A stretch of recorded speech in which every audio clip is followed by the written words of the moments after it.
Hi there guys, I'm Nikhil from GreedyTech and I'm here to talk about the Redmi 5 which was just launched few hours ago. I'm going to talk about the pricing, specs and why you shouldn't buy this phone. Xiaomi has launched this phone today at 3 PM in 3 variants. Base variant is priced at 8,000 rupees that comes with 2GB of RAM and 16GB of storage. Next variant is priced at 9,000 rupees for 3GB of RAM and 32GB of storage. Now the final variant is priced at 11,000 rupees for 4GB of RAM and 64GB of storage. It will be available from March 20th on me.com and amazon.in, and you also get 5% instant discount on SBI credit cards if you purchase it on mi.com. And you also get 90% off on Kindle ebooks up to a maximum discount of 400 rupees. Just like the Redmi Note 5, even the Redmi 5 is launched in 4 different colors ranging from black, gold, rose gold and finally the lake blue.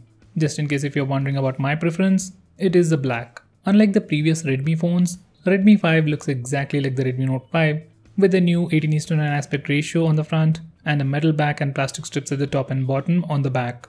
Now let's look at the specs. This phone weighs 157 grams and has a thickness of 7.7 mm.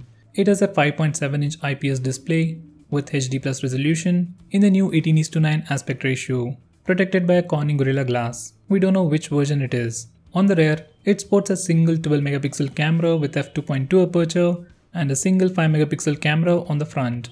It sports the latest Snapdragon 450 processor with Adreno 506 GPU built using the same 14nm architecture we have seen in the Snapdragon 625 processor. So the processor on this phone is powerful than the previous Redmi phones and it is more power efficient. Now coming to the software, it is running MIUI 9.1 based on Android 7.1.2 Nougat. Yes, it is still on Nougat and maybe it will get Oreo update sometime next year. Now all this is powered by 3300 mAh battery. Now if you just look at the phone, it's a decent phone. Snapdragon 450 processor is really good and it's very power efficient. So even though this phone has a smaller battery, you can expect some pretty good battery life. Now let's see what's wrong with this phone. First would be the pricing. Base variant that comes with 2GB of RAM and 16GB of storage is priced at 8,000 rupees and this phone doesn't have a dedicated SD card slot. So even if you get the base variant, storage won't be sufficient for you and you can't use 2 SIMs and SD card all at once. So to get good performance, you should at least spend 9,000 rupees and get the 3GB RAM variant.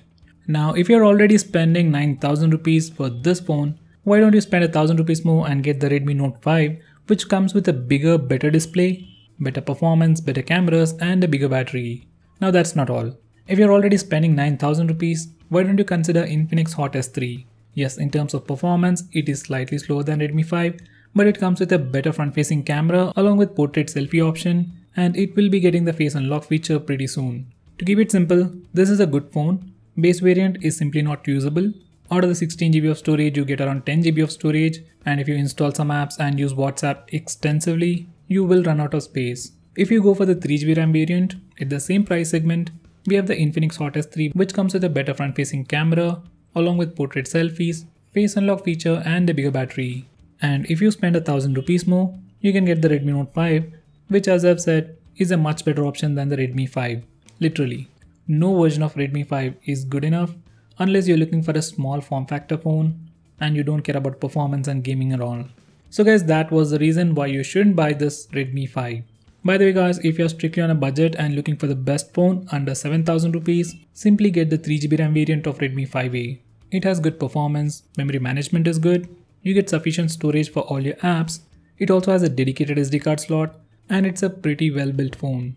So guys, what do you think about the new Redmi 5? Would you be interested in buying it or suggesting it to someone else? Do let me know by commenting below this video. For some reason, if you're planning to buy this phone, use the link in the description. It really helps the channel. If you want us to make any specific video, tweet out to us with the hashtag AskGreedyTech on Twitter and we will try to make it as soon as possible. If you like this video, hit that like button and subscribe to our channel to see more cool videos on tech. I'm Nikhil from GreedyTech signing off. Have a nice day.